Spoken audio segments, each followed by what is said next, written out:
to do that if you can. Have your body and your mind in the same place at the same time.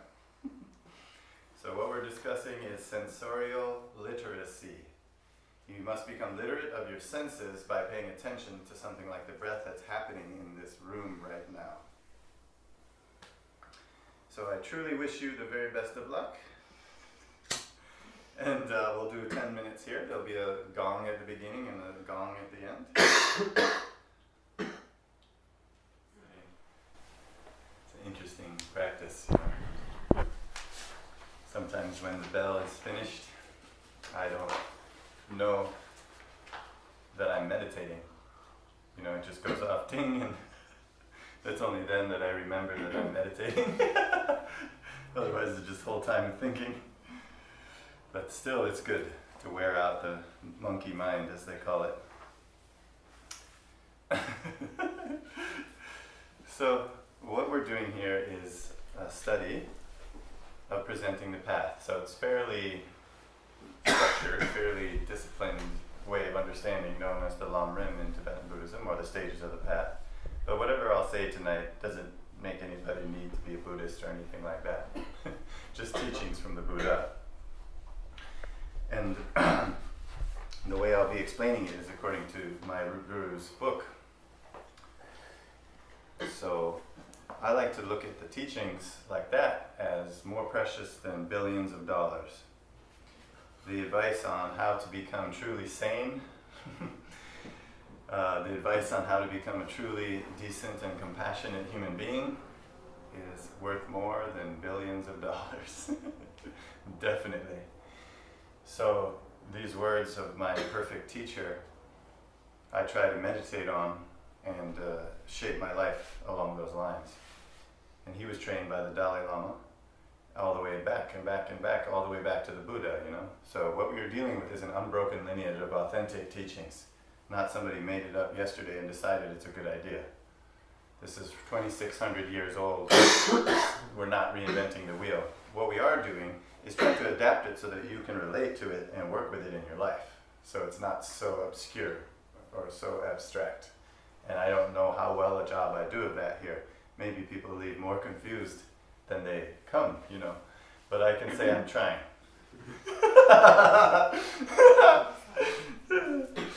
Yes. So first part tonight is called Becoming a Mahayanist, as you'll see there. Becoming a Mahayanist means, what is Mahayana? It means the great vehicle, you know, not necessarily speaking about a BMW or anything that bends, but the great vehicle of Buddhism means the compassionate vehicle, you know. It means that your intention is different. Becoming a Mahayanist means your attitude is different about how you go about life.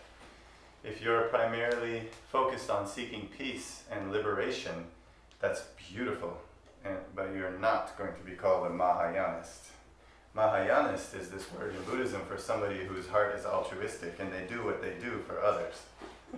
So whatever they do, others are always included in the path, in the journey, you know. So they're not on a solitary mission to enlightenment or something. Everything they do is with others and for others. So becoming a Mahayanist is just a way of saying when your attitude shifts and you start to include the people around you a lot more in your thinking. You know, like what you're going to do with your life, what you're going to do with your day, and how you go about it, you're including others in your thinking more. So that's kind of the start of the shift. And then it relates to the spiritual path as well. It's not like you're coming here to the teachings purely for your own benefit. You know, like a very kind of tunnel vision type of thing.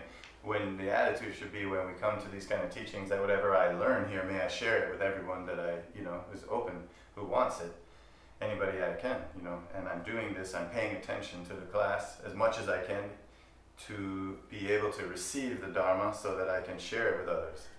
You know, it's always that thing. When you have an open heart like that and you study, it's amazing. The teachings fall right within you. You realize, you taste them. It's beautiful. When you're self-centered, nobody wants to be around you. They can tell. You're buzzing with narcissism.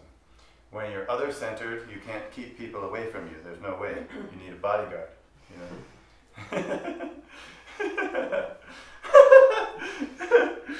Oh, that's a really funny thing to say.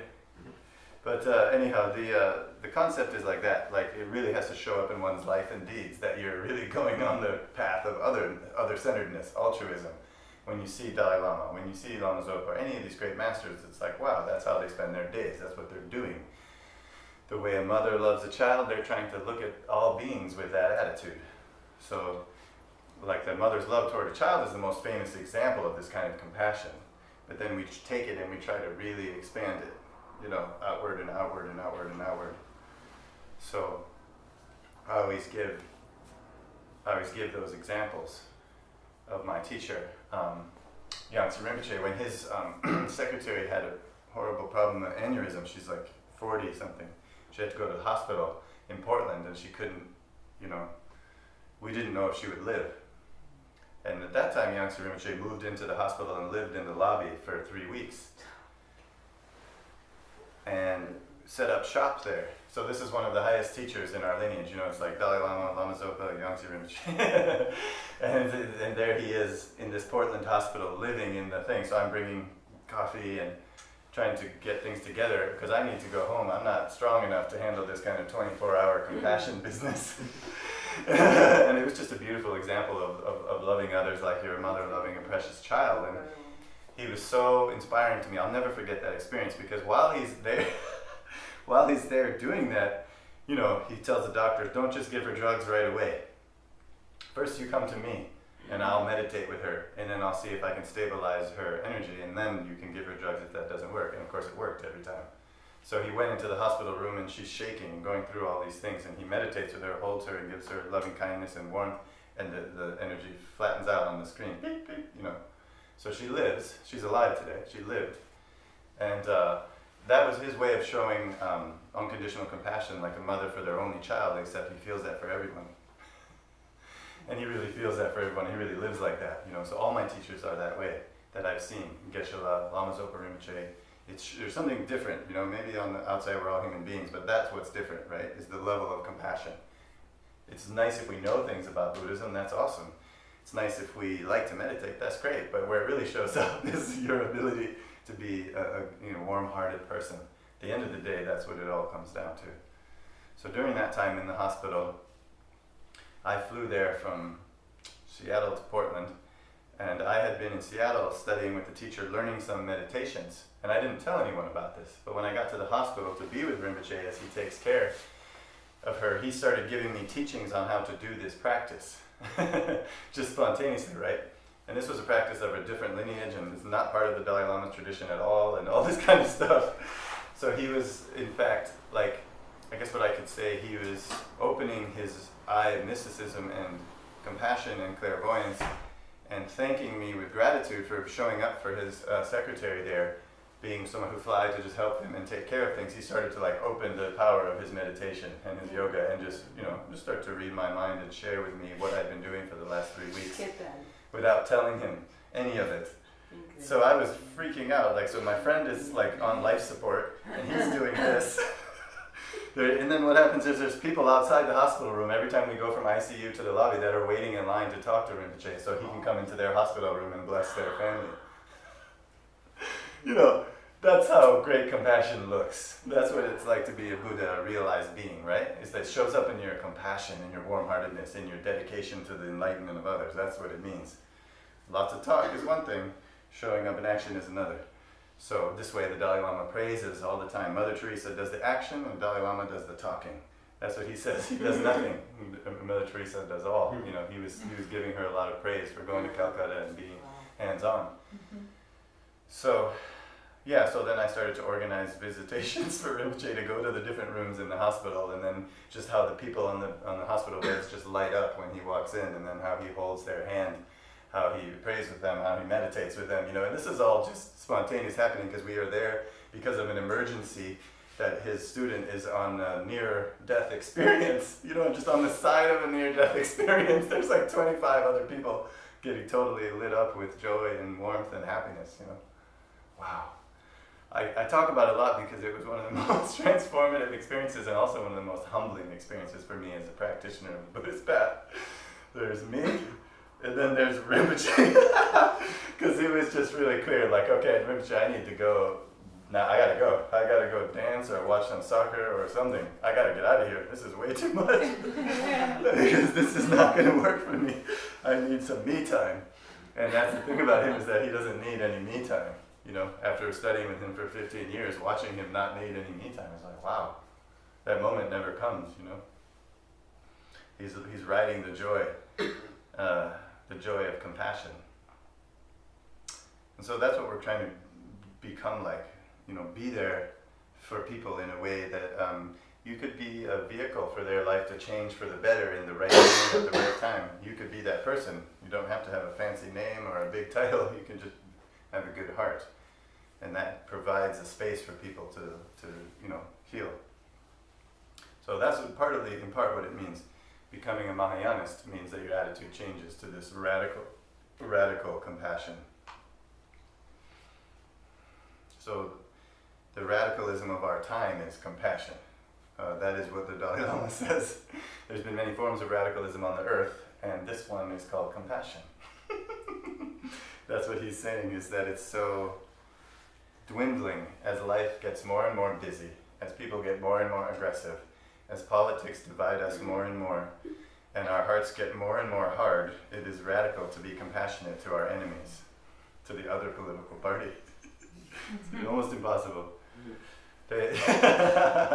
Feels like that.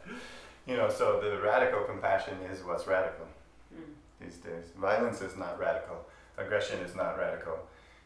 Attachment is not radical. Being pushy is not radical.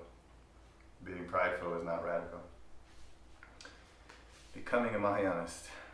So this next section is going to be about how this attitude of compassion is the doorway to becoming a person like that. You know, what is it about it that leads it that way?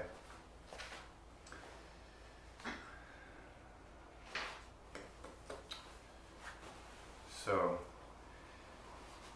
first is from the Ornament of the Mahayana Sutras by the Buddha Maitreya. He lists 4 things that make this vehicle what it is. The first one is an extraordinary accumulation of virtue. So what does that really mean? It means that your life isn't going well and things are stuck and you feel trapped. We need some positive energy in our lives, like a battery is depleted and we need to build it. And when you take up this attitude of compassion for others, it builds this inner battery, this inner merit, this inner positive potential, so things start to work out for you. Many people have all sorts of beautiful things in place, but things just aren't clicking, you know. So why is it not clicking? Always the same culprit, the same target in Buddhism, the inner self-grasping, self-cherishing, the ego mind. It's very hard for blessings to penetrate a totally critical mind, a totally judgmental mind. It's very hard for the blessings to penetrate into your heart if you're totally solid inside, you know, totally closed. So that's the first part. When your heart is open, you accumulate a lot of positive energy all the time. The second is that you develop all the qualities of a bodhisattva along the way. So not just having a compassionate mind, but what is a bodhisattva? A bodhisattva is an awakened warrior. This is the word, how we say it in English. Not sure how to say it in Spanish. Is there any way? Any translation? But bodhisattvas are people, like I was mentioning of Rinpoche earlier, who can do absolutely radical acts of compassion. And why is that? Why is there such a thing? It's because the universe is set up that way. For whatever reason. Some call it God, some call it karma, some call it evolution. That if you open the key with your heart of compassion, then you get power, you get skillful means, you get abilities to help others that you would otherwise never have access to. They're not open to one who is in their head, obsessed with themselves. So that's another great quality of compassion, is that you gain all kinds of weapons of mass compassion that allow you to serve others more. Sorry, Oscar. No.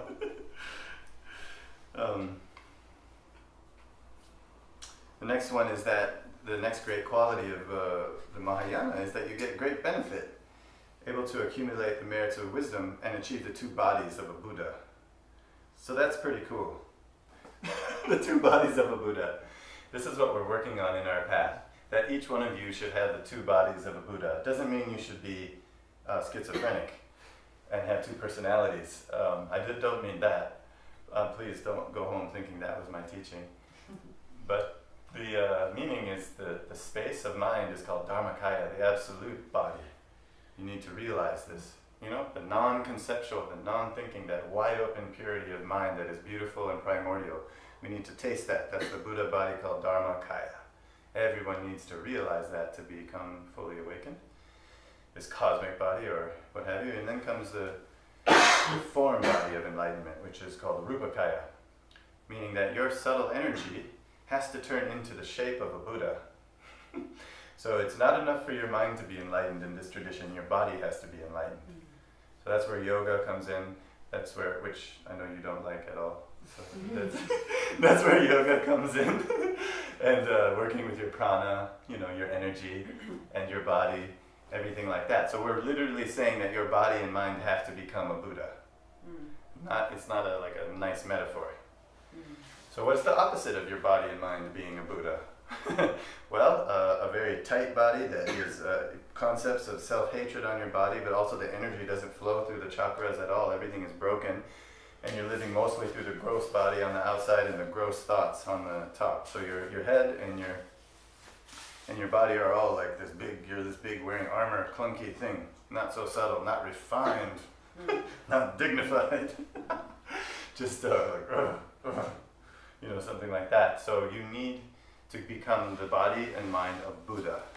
We do that through training in Sutra, we do that through training in Tantra, the yogic path of Tibetan Buddhism, to refine your subtle energy so that you actually possess the body of Buddha, the enlightened body of Buddha. Right now our prana is going crazy. It's like all over the place. It's not flowing where it's supposed to flow in the subtle body, It's going here and there. And whenever it's in this channel or this channel, we know it's anger or attachment flowing through the wrong channels in our subtle body, so we're all twisted. You've heard wind horse before, this famous Tibetan saying, lungta, so you want the rider of the horse and the horse to be riding the wind together, not the horse rider falls off and the wind goes this way and the horse goes that way. That means your mind and your body should be one thing. That's what we want. On the subtlest level, we want to have the mind and the body as one thing. So we do yoga, we do breathing practices, we do all kinds of meditations with the mind, and ultimately we try to achieve the Buddha's body and the Buddha's mind. And what helps us get there is compassion. Having compassion gives us the strength to go forward when we don't want to do that next yoga session. When looking at the yoga mat is like looking at a pile of dishes to clean. Or when looking at the meditation cushion is like, no, I would rather do my taxes than meditate. I would rather talk to an insurance agent on the phone about my problems with my house right now than meditate. I would rather go to I-95 in rush hour for no reason right now than to do yoga. So yeah, when you have compassion, it's like, oh, well, I'm not doing this for myself, The reason I'm meditating, the reason I'm doing yoga is for my family, my friends, and my enemies from the other political party. Or my enemies at work, or my enemies, countries, whatever it is. You think of it like that. I'm doing this for all beings, and then it gives you some energy. It gives you some purpose, right? Because if it's just for you, sure, I don't really feel like doing it. I don't want to meditate right now. But it's like, oh, well, I'm not meditating for myself, and I have to meet people in my day. I have to come across others so I can have the sane version of Carl, or I can have the neurotic version of Carl. Which one do I want to give to my family? Which one do I want to give to my friends and my co-workers? The crazy one or the kind one? So there's like, when you have compassion like that, it changes a lot, So in my personal life, it's like night and day. Mandy will be like, please go meditate. Please go meditate. Because like, now I've become addicted to it or whatever, and it's like part of my taking of my daily vitamins is to do my meditation and my body work practices and things. So if I don't do it, I'm kind of grumpy, and there's like a change in your brainwaves. They say that, like your is it serotonin? I'm not sure, or dopamine. I'm not sure. It kind of it goes down because you've been living at a higher level when you meditate. You're stimulating yourself. So when you stop, then boom, you have this crash, like you're quitting coffee and migraines. Oh. But so, not really sure what I'm talking about. What are we saying? The meditation. My wife will inspire me to meditate because she knows there's going to be a great chance that I'll be a lot kinder person when I'm done. Hopefully, if I meditate right. So that's another thing, is we can all exercise, but you have to exercise right, and so you don't hurt yourself, pull a muscle or whatever. And meditation is the same way. You can hurt yourself with meditation, meaning you can have a wrong attitude toward it, so it doesn't bring you any blessings, it just becomes further making you think you're important and special. So it does the opposite point with meditation. That's the example I always give, like if I'm meditating in my room and then Mandy knocks on the door, I'm like, get out of here, what are you doing? I'm meditating on compassion. So, leave me alone. So that means my meditation is going the wrong way. That's a sign that I'm not on the path. So, so when you have compassion, you want to do things you wouldn't otherwise want to do because you're not thinking about it in terms of what it's for you, what it does for you. So it's a different tone. So that was the third one. The fourth quality is called inexhaustibility, which means that the state of enlightenment is one that is able to effect continual, uninterrupted flow of virtue. Sorry, so is everybody doing that on a daily basis? Continual, virtue is maybe, it sounds kind of religious word, but positive energy, continual flow, non-stop, so it's like spontaneous, right? So there isn't a thought process behind it when you're at that level of realize. When you realize the vehicle of compassion, you don't think about it. It's like you get in your car, you turn the engine on, you don't even have to think about it. You wake up, you dedicate your day to others, you don't even have to think about it. It's just part of who you are. You get to that place where it's spontaneous. So we want to believe this Buddha's dictum, that the Buddha nature proves that anything can be learned through habituation. We have this precious nature that is not solid and fixed. If we were one permanent solid thing, an alcoholic could never be sober, for example. Or someone who hates themselves could never love themselves. If we're one thing that's stuck in place. But we're not. We're totally beautiful, dynamic, open beings who can grow, who can evolve. So we take that as the Buddha said so, and then we begin to meditate and see if it's true or not, or if he's just a liar. So we take that as our hypothesis. And then eventually we get to this Buddhahood. The goal would be to get to that place of Buddhahood with spontaneous activity, egoless activity. So we have competitive, ambitious activity that is ego-based, and then instead we can become Tara, which is egoless, spontaneous activity that is unceasing. So enlightenment is not a static state of boredom and stillness where you don't move at all and reach out at all or whatever. It's just that the ego is removed, and then now you have all your energy is flying in a good way. So that's what the female Buddha Tara represents, is activity without ego. That Buddhism is not just sitting still and meditating and that kind of thing. It means that your activity can be liberated and powerful. So that's the fourth quality. Whew.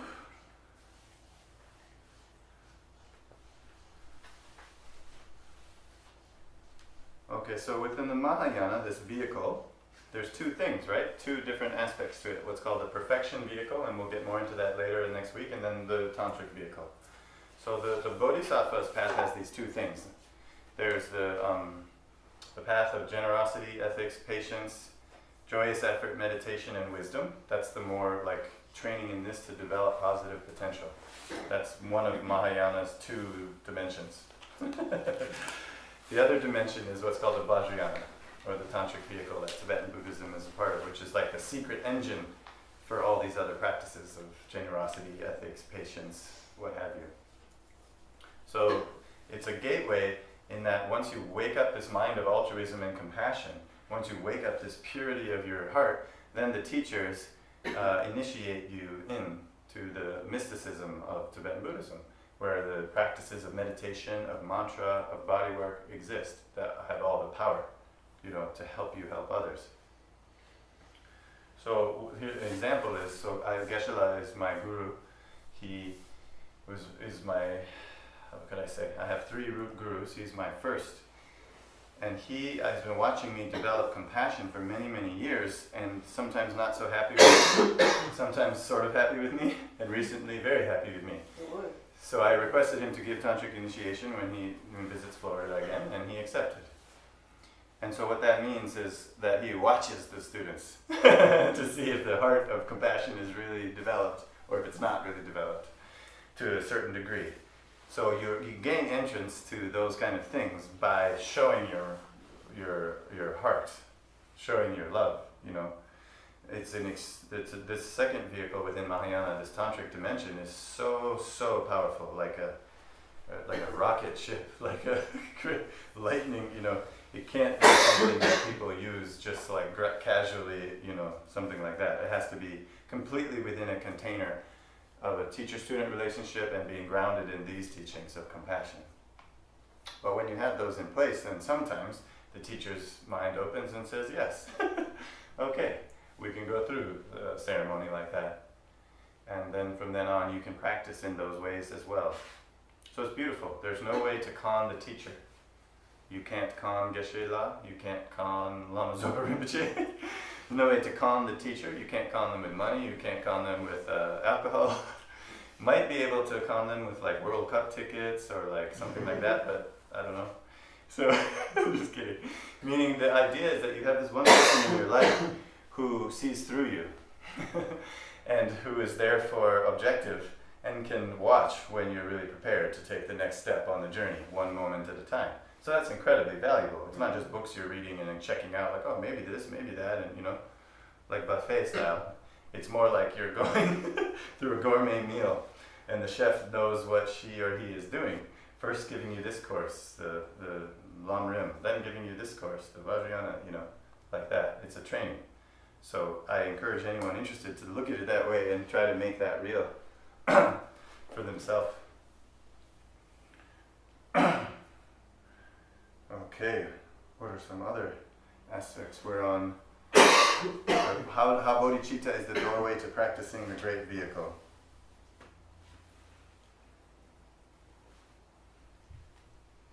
Okay, so the Mahayana.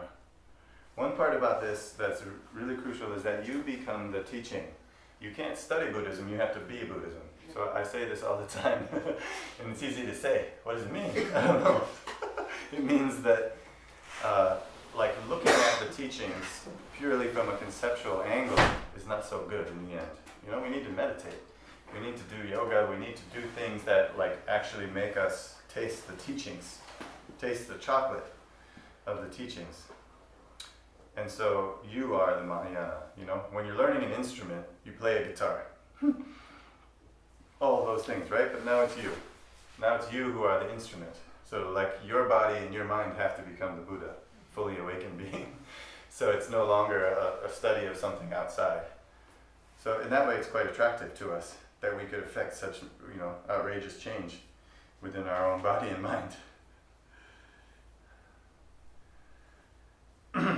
So the point of being a Mahayanist is to transcend both nirvana and, you don't, what could I say?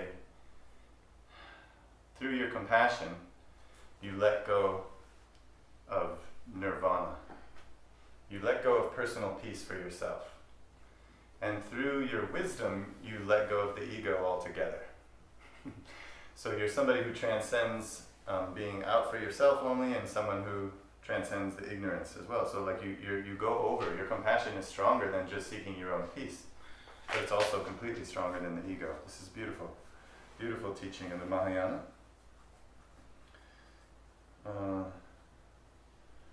Yes. So next part is the 6 great qualities, also from the Buddha Maitreya. Here's the example of how these teachings came to us. Everybody knows, and it's worth to share again. Maybe you don't know. One great scholar named Asanga was meditating in a cave for a long, long time. in India, and nothing is happening. He's trying to do yoga, he's trying to meditate, and everything is just stuck. And he's going out of his mind in this cave. And praying all the time, what is going on? I've given up the life, everything to just practice, and nothing is here.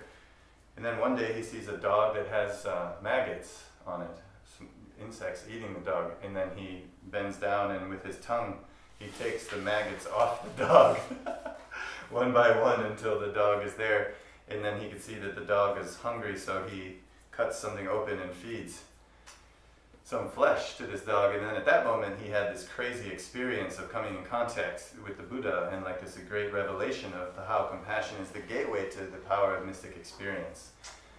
And then all of these teachings that we have on Buddha nature come from him, that he's the one who gives us these teachings. Like we say Manjushri gives the teachings through Nagarjuna of emptiness, Asanga gives the teachings of compassion.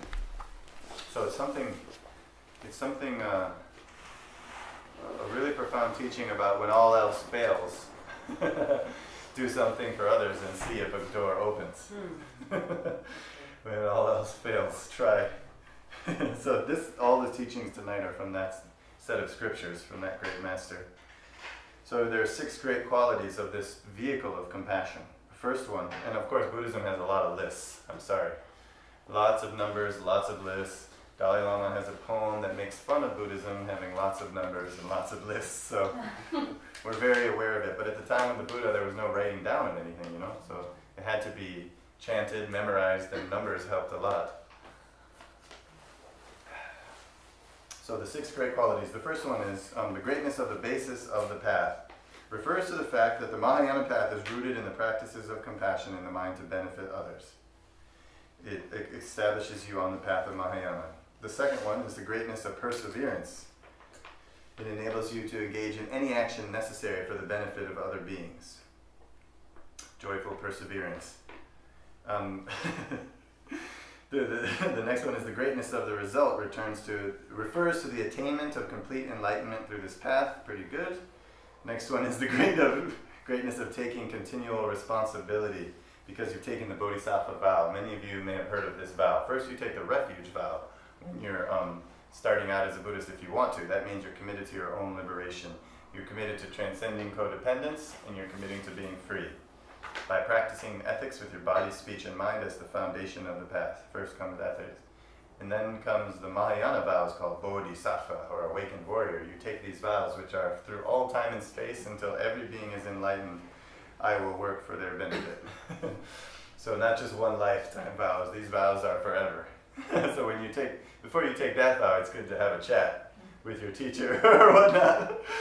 First of all, most of us in the West don't believe in past and future lives. So maybe that makes it easier if we think of like a nihilistic view that we're just going to come to nothing at the end of life. So we can destroy the planet because we're not going to be around for it, so might as well. If we have that view, that's I'll take this vow for all lifetimes because we only live once. But if you believe in the view of the Buddha, which is absolutely the view of reincarnation, then it's something to think about, like, what does that mean? To take a vow to work for the enlightenment of others as long as there's suffering in the world. Like, what? There's so much suffering every day. It takes 2 seconds to turn news on, turn it off. Then you're just like, I can't deal. So what does it even mean? So it's an aspiration, it's a vow, it's a commitment that you're being brave. Many times those practitioners were considered insane in early Buddhism who took those kind of vows. Like that's like taking a vow to fly to the sun, on your bicycle. It's like, meaning, what are you talking about? It's just completely impossible. A vow to enlighten all beings for as many lifetimes as it takes. So in other words, the Mahayana view is about expanding your scope of vision, When we think of our teachers, like Lama Zopa Rinpoche, for example, he has 136 Buddhist activities, meaning centers, nunneries, hospices, monasteries, colleges, all around the planet, right? So, like his activity in one day, the amount of people that are benefited by what he's put in motion is immense. The joy, the compassion, it's like, wow. So he's like taking that vow really seriously. He goes to Australia, he goes to Spain, he goes to Mexico, he goes to Netherlands, he goes to North Carolina this coming August, he goes to Portland, he goes to, non-stop. And it's actually like operating on this whole thing together. So you see, oh, Bodhisattva is really serious about the business. It's not left in the book. He lives it 24 hours a day. It's, again, a great inspiration. So the next one is the greatness of patience. So patience, see that they work together. The last one is saying, I'll commit millions of lifetimes to help others. And the next one, well, patience. Yeah, I got time. I'm going to be working on this for a while. You know, Buddhism does try to manage expectations in that way and have some amount of truth in advertising, at least in Sutra. I don't know about Tantra, it's kind of not so truth in advertising. They promise the moon. No, but the Sutra, truth in advertising is like there's no make enlightenment, there's not a Happy Meal, there's not a Whopper and fries that you're going to get tonight that's going to make, you know, according to Buddha, lifetimes of self-hatred go away. You know, it's going to take time. It's a long path. We have to work together, like grinding it out day in and day out and come to spiritual realization that way. So, you know, the greatness of patience, meaning as many lifetimes as it takes. So the voluntarily taking on the suffering of problems rather than avoiding them is the great patience of a bodhisattva. Rather than feeling burdened, the bodhisattva, you know, voluntarily takes it on. So what is that? Like eating poisonous food. I always teach, I was just teaching this class, Peacock in the Poison Grove up in Tuptenkunga Center. And I always called it Peacock in the Coconut Grove, you know. Maybe Alex could be that. and so, you know, it means that if your motivation is narrow and you're a narcissist, if you eat poison, you die. If your motivation is compassion and you eat poison, then your flowers of your feathers become extremely beautiful and you can go anywhere and do anything and benefit beings. So we develop our compassion to be like a peacock in the poison grove. It's this ancient Buddhist story about a bird that tries to eat poison and just dies, but the peacock eats the poison and becomes more beautiful. And so we want to become like that, where we're not afraid of life. We're not hiding from things in like some religious way, like, whoa, you know, I'm afraid of life, I'm going to sin if I go outside. If I relate with people, we can't live like that. There's no way to do that anymore anyway. Life is so intermingled with everyone. So you have to have this fearlessness attitude, and we're trying to cultivate that, bring that up. So it devours the suffering of poison like medicine. You know, it goes after it. When it sees suffering, it turns toward it and devours it. That kind of mind of compassion, you know. Not like when it sees suffering, it goes the other way. So it knows that by going towards compassion and eating, devouring that poison of whatever suffering is going on, that you'll become more powerful. You'll become more realized. But that is why these happen as the second part of the path, right? The first part is a refuge, which is like, you don't just jump to that kind of idea. This is a big issue, especially for a lot of people who feel like they do all the work in the family, they're very overwhelmed, and they're like, oh, you know, now I come to Buddhism and it's telling me to be a martyr. Great. You know, or something like that. So you have to like really look out for that. That's not what it's saying. The first part of the first, you can't get to these practices until the first practices, which are refuge, which are nirvana commitment, right? That you're going to be liberated from suffering. You're going to be dedicated to your own enlightenment and have your boundaries and have your truth and not be pulled in any way into nonsense, not be pulled in any way into ridiculous things in life. You're going to be true to yourself. That is the commitment of refuge. So you take that vow as the foundation. You can say that's the earth of the spiritual practice. So that vow is a permanent vow. That practice is a permanent practice, right? So it's not like you take that vow and then later you decide, well, no, I think I don't really care about myself or my future or my well-being. I'm just going to kind of transition into this other way of being. It's not like that. They build on each other necessarily, because if you become neurotic by trying to help others and be a martyr of messianic nature, then you get to this place where you're not really helping anyone because you're just dumping all this garbage on them. You're like coming across like super religious and everything. I mean, you're going to save them. It's like, really? It looks like you needs to be saved. You know, you have to look out for that one. That's very important. And it happens all the time because we're praying about meditation. We're praying about compassion, but it all comes from being true to yourself and being grounded in your body and meditating. So rather than proselytizing, what you're doing is meditating and becoming attractive to others. Right? By being meditated, grounded, and clear in yourself, you magnetize others to you. And then you help them that way, through being like an example of someone who is more or less contented by the practice of meditation. and may have some insight to share with others who would like to learn to meditate, right? So you magnetize people to you by having understanding of your own suffering and your own crazy mind, by sitting there on the cushion and facing it and freaking out day after day. And then hopefully at some time you get to a place where it evens out enough to where it magnetizes people. So it's almost like when you get married, it's because you know someone for a long time, and then you're going to have a ceremony. This bodhisattva vow is because your heart is already going this way from all this meditation, taking care of your own practice, that you naturally, it's like water of a dam. The dam breaks and the water flows, and people know that you're there to be kind to them and serve them, and then they come to you and you try to be a good person. Try to reach out to them and help them in any way that you can. But it wasn't like you're out, knocking on doors or something. Have you heard the good news? Not like that. Not going that way. So we're trying to attract through our own spiritual meditation that there's some kind of thing there. The Buddha was violently against proselytizing. He made the monks stand there with a bowl, and if people came and put food in their bowl, then they could teach. They're not allowed to open their mouth without like a food offering being made to them, meaning that people have to want the teachings before you talk. It's not right to push religion on other people. And so, that part was really, Buddha took very, very seriously.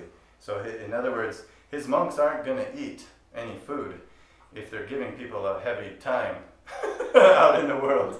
No one's going to want to put food in their bowl if they're coming at them really aggressively with their teaching style. I'm sure they'll gravitate towards somebody else who's more loving. Put food in their bowl and then hear the teaching. So he set it up like that, like, if you proselytize, you won't eat. So a lot of thin monks in the old days. Weight loss program. Okay. What was that? The sixth greatness is engaging in all the activities that bring the pure result of enlightenment for the benefit of others. So they all kind of sound the same. I think we're getting the point, more or less. So, okay, renunciation. The next one is why we need renunciation. This is the last section I'll teach through, and then we'll open it up more. Why we need renunciation to develop compassion. What is this word renunciation? Does it mean you have to give up your glass of wine and you can't go dancing on South Beach? No more disco, no more nightclubs? What? Renunciation sounds religious, right? Like oh boy. But it just means, what are you renouncing? It means that you're rejecting, you're turning away from what creates delusion within yourself, right? So my mother comes from a Muslim country, right, in Tanzania. All our friends and family there, they say, jihad means your inner ego needs to be overthrown. That's what the word jihad means. Then you have fanatics who take it and use it for all these other weird things. So that's what we're not doing. Renunciation is renouncing the inner ego and making a very clear statement that you're surrendering, you're overcoming what holds you from pleasure. You have tiny pleasure, you should have huge pleasure according to the Buddha. The tiny pleasure is like, oh, there's these things in the way. That every time I try to enjoy myself, I can't even settle into it and be present. So I'm renouncing the distraction. I'm renouncing the things that take me away from what makes me happy. So it's kind of like being very clear, getting out of denial about how our pleasure is diminished by our own distracted mind. So I can't remember, I gave this teaching somewhere recently, but like they have Satan in Christianity and we have distraction in Buddhism, and it's like that's what we're discussing. Same thing, I'm sure. Should mean the same thing. Inner devil. We're renouncing the inner devil. Should be an inner jihad against that, which is distraction. So we are, this is renunciation is so important. And we're talking about why does it matter to develop compassion? Well, I think it's pretty clear. If you're distracted all the time, how can you really help other people? If you don't know your own suffering and how to go beyond it, then how can you really help other people go beyond suffering? Like, it's hard to show somebody something that you've never seen. I want to show you how to build a spaceship, but I've never done it. And I don't know anything about building spaceships. So it's more like that. First you study yourself. suffering of change, suffering of suffering, suffering of change, pervasive compounded suffering. These are like the three types of suffering in Buddhism that come up a lot, and we use all these heavy language. It sounds like really grave, but it means the first one, the suffering of suffering. You cut your finger, you have an accident in the car, there's all this pain, so it's just life is suffering. Life is suffering. The second one is the suffering of change. You need to know that about yourself to renounce it. Suffering of change means that you got a new, you're standing under a tree. There's two ways to understand this one. You're standing under a tree and it gets shaded, you're happy, you get cool. Then it becomes too cold, so you go out into the sun. Then you go out in the sun and you get too hot, and then you go under the tree, and then it gets too cold, and then you go... So like that with relationships, with money, with material things, and with thought processes, and especially with our identity, we get into this one. So that's one way of understanding the suffering of change, that we keep going and changing everything in our life in an attempt to find a stable happiness, but it can't be found that way because it's suffering in nature to focus that way. And the other way that it happens is that whatever you're holding on to that you don't want to change, changes. So I don't want to leave the shade of this cool tree, but you're ripped away from that tree and all the leaves fall off and the sun comes through anyway. So then you're suffering because you're attached to things staying the same way. So we all have that really strong, that's a very strong mind of wanting things to be stable, and concrete is good, but actually it's like trying to hold on to one piece of a river or one piece of the ocean on South Beach. We want just one wave. I want to base my life on that wave and nothing else. So we fixate and then we suffer because of course that wave goes away back out to sea and another wave comes. So Taoism, being in the Tao, all this kind of talk is that concept of like you need to be in the flow. You need to be like more relaxed and more open to like face your life problems without fixating and holding on to them that they're going to stay the same, because they can be guaranteed to not be the same. Not be the same. And then the final level of suffering is called pervasive compounded suffering. It's just the fact that you were born comes with a lot of suffering. The birth itself, wow, what my wife went through in the hospital. Then but then once you're born, and then all of the suffering of knowing that you have to die, all of the sickness that comes, all the stress of finance, just like being born, just as pervasive with the karma of human existence, So there's those three types of suffering. So by paying attention to them, what you're able to do is come to a place of joy by understanding how to work with them, rather than be in denial about them and constantly avoiding like, oh no, I'm not going to die, nothing is going to change in my life ever, I'm never going to, fixating, then you get stuck when life does change. So trying to have a loose garment, trying to have like a relaxed attitude is very, very important.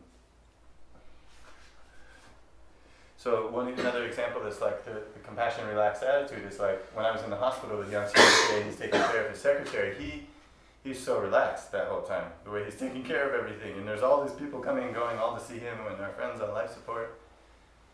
And then during that time he said, hey Carl, there's someone I want you to whack. and so he's like, I think from now on, I know I'm your tantric master, but I want you to think of me as the godfather. So he's like totally relaxed. He's just like, that guy over there, I want you to whack him. And he's just starting to talk like that out of nowhere. I had no idea he'd ever seen like American movies like that or anything. He's a Tibetan monk who was raised in the monastery with Geshe-la and Lama Zopa. So it just caught me by surprise that in the middle of like people lining up to take him to their rooms to bless him, and she's on life support, he's just telling me that he's got some people he wants me to whack. So that, I think they go together, relaxation, being in the flow, and having endless compassion. There's a relationship between those things. Being uptight and anxious is not the way to be endlessly compassionate, in other words. So we need to understand our own suffering in order to be able to help others with their suffering. This is very crucial. Wow. Okay.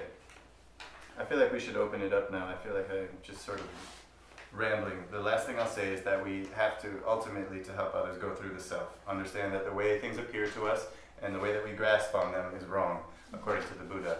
We could be living in a life of pure bliss 24 hours a day, but instead we project from the ego, and then we believe what the ego projects, and so we live in all of these self-hatred thoughts. So eliminating that ego mind needs to be very on the to-do list. Groceries, put gas in the car, eliminate the inherently existent self. So that's very important. That would be nice on the fridge. Note to self. So yes, open it up for questions, comments, and complaints. And well, I appreciate you listening all this time to my rambling. Thank you. Thank you. Wow. Can I ask you, so this is Mahayana tradition, there is the other tradition which is not Mahayana, Yeah. and so that is related, like here, everything about compassion with others and all that, so the other one is just towards yourself? I'm just trying to understand you. It's a little bit like that. I don't want to create a division. It's just kind of, they present it differently because we practice all of them in one tradition. So we practice what they do in Thailand, what they do in Japan, or Mahayana, and then the Tantric. So we use them as an evolution for one person. So it's framed in that vehicle, like a child, adolescent, an adult, or something like that. It's a evolution, but they don't frame it like that, and they have all their own profound practices of compassion, and they have a whole different way of teaching. So it's very important not to put them down. In the end, it's more or less kind of the same goal. Yeah, it's more or less the same. Yeah, it's just different, slightly different attitudes or way of viewing things. Yeah. What is the difference in Sutra and Tantra? Great question. Sutra is the word in English means discourse. So it's a discourse of the Buddha when he's talking and giving a teaching, So it's a whole collection of the Buddha's teachings. And it has to do with what is not tantric. So the teachings of the Buddha that are not tantric. So sutra is a path where you're looking at the Lam Rim, or the stages of the path, which means you're going from, I want a better future life, I don't want to die in fear, to I want nirvana, that's the second part of the sutra path. I want to be liberated from the ego entirely. And then the last one is I want enlightenment for all beings, the Mahayana vehicle. So that's sutra, you take those three as your path. And Buddha taught those in discourses. And then the Buddha taught the tantras. Tantras are a series of mystical practices involving deity, mantra, yoga, meditation, and taking all delusions in life onto the path with you as fuel, as opposed to rejecting them. So for advanced practitioners, it's a vehicle of devotion. It's a vehicle of what's called guru yoga. There's no tantric practice without a human guru that you devote to. This one is more like we can respect each other and enjoy and learn the sutra together, the Lam Rim, those stages of the path. But the Vajrayana is more intense training, so you need a personal trainer or someone to guide you who can compassionately, help you along the way so you don't get lost through all of the symbolism and ritual and everything that's there. So we try to keep the ritual there with that piece, and then this is more like analytical, open, scientific discourse so that people can appreciate it. That way. And the goal for us is to learn how to do both, develop the intuition through the tantric vehicle and develop the intellect through the sutric vehicle. But, that's, not everybody feels like doing that. Some people are more attracted to one or another. Maybe more than you wanted me to say, but I hope that helps. And what is the difference between the bodhicitta and bodhisattva? Bodhicitta is the mind of a bodhisattva. Yeah, exactly. Yeah. I'm sorry. What are some of the vehicles to develop this kind of compassion if you're agnostic about future lives and reincarnation? Do they talk about that? Yeah, absolutely. Yeah, no need to believe in that. You can. I think Tonglen is one of the most powerful meditations to do because it's just kind of dealing with this life, and you practice that, and that really turns it around. I'm not sure if we've done that together up in before. Okay, so Tonglen means taking and giving. So you visualize someone in front of you. You can also start with yourself as a child if you've gone through traumas and whatnot, and you start there. And then you'll think of all the pain that you went through, you think of all the hardship that you went through, and then you pick a texture to like attach it to. So like black smoke or green nasty funk, or it should be whatever is most disgusting to you. And then you pull it off through your inhale from the breath, from yourself as a child, you inhale. And then you bring it down to your heart and you use it to destroy, whatever the cause is, whatever negativity there is there.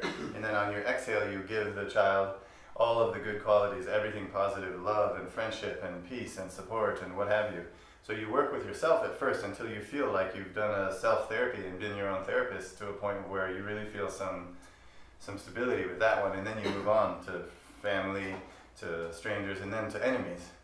And so it doesn't have to do anything to do with future lives or past lives. It's just very direct compassion, and it's all based on your breath. Inhaling negativity, giving out positivity. And so it short circuits the ego's process, sort of like give negative to others and take what's good for me, and then you end up feeling really open and that's the most famous way to develop compassion, really, as far as meditation goes. What was the name of it? Tong Len, taking and giving, or giving and taking. Easy way. Can we do it with you one day? Of course. Yeah, absolutely. Thank you. Thank you. This Yes, is all It's beautiful. Sounds new, really. but what I find really interesting is that in other religions that I'm familiar with, like Judaism and Christianity maybe a little bit, it is also about compassion. It is also about helping others. That's the whole purpose. Yes. It's to, I mean, I don't know other religions, but I would think that's where religions were invented, so that people can help others and have compassion for others. What I find fascinating about Buddhism is that in their practices, you kind of lose sight of yourself in this quest of helping others. But in Buddhism, you have to put yourself first. But I find that it's a really fine line, because you could almost get lost in just trying to figure yourself out through meditation and through, self-awareness, and then it's a really fine line. Like I don't know, like when do you make that jump?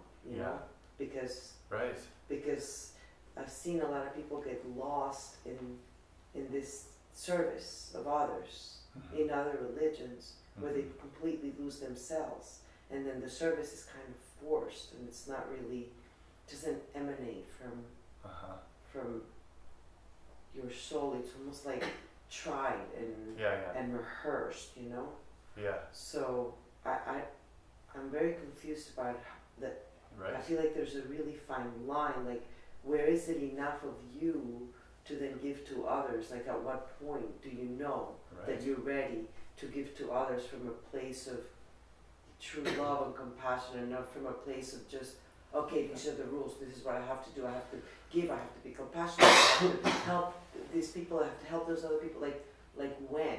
Like I don't know. Yeah. How do you figure that out? Great. There's a lot to what you said, and I agree with you that all the religions are the same. That you can practice them They're not all the same, but they definitely have common denominators. Yeah, but I mean in that you can make trouble for yourself as a Buddhist and become a martyr just as much as in any other tradition or whatever. But what Ben was just asking, I think, could be part of the answer for you, which is you do the meditation and you visualize yourself, and you do it for as many months or weeks or years until you feel some kind of transformation around that, to where there's nothing lingering within you, about your life.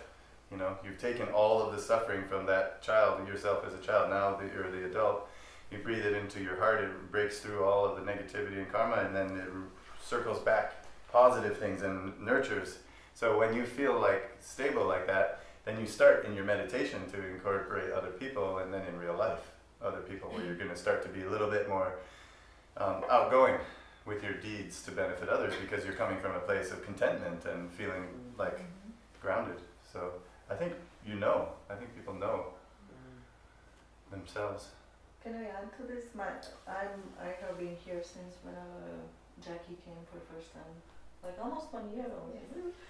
So, and I haven't done much, I meditate, and I went through meditations and everything, and listening to CDs, anime live CDs 4 times, whatever, trying really to get into it. And my husband told me, because I'm very I'm very passionate about everything and very quick to jump or scream, raise my voice, and I have son, and he told me about 3 weeks ago, he told, and I didn't know it, he told me, and that's for me, like part of this process where other people see me, Tatiana, you really have changed, you haven't raised voice at the house for a long time, and that means a lot.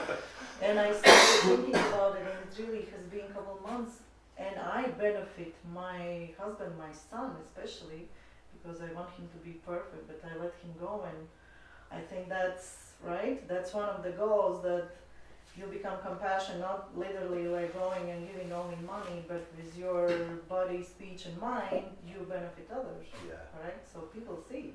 Like, they notice, they tell things, which, like slowly changing process, basically. Yeah, absolutely. So, It doesn't even require words for the great masters, to bless others. that's cool. Do I smell? Are you moving away? I just wanted to say something about that you said that really affects me. I read it. The Power and the Pain, I think, that book he gave me. Yeah. He talks about like not comparing ourselves to how we were recently, but comparing ourselves to how we were a year, 2 years ago. And you can see the difference and really build on that. Yeah. Something that helps me. Yeah. This last month I was Long ridiculous. Yeah. Yeah, that's very important progress over time. Yes. Sorry, I have to excuse myself. I apologize. My daughter, I just was wondering. Thank you for coming. Yeah. Good to see you. It's great. Sorry. What else? Alex, anything on your mind? Yeah, a lot of stuff.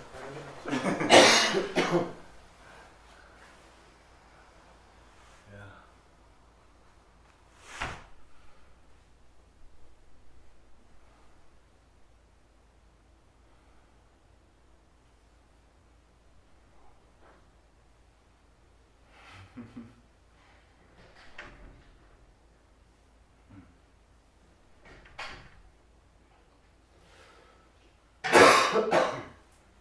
Okay, I think we've done it then.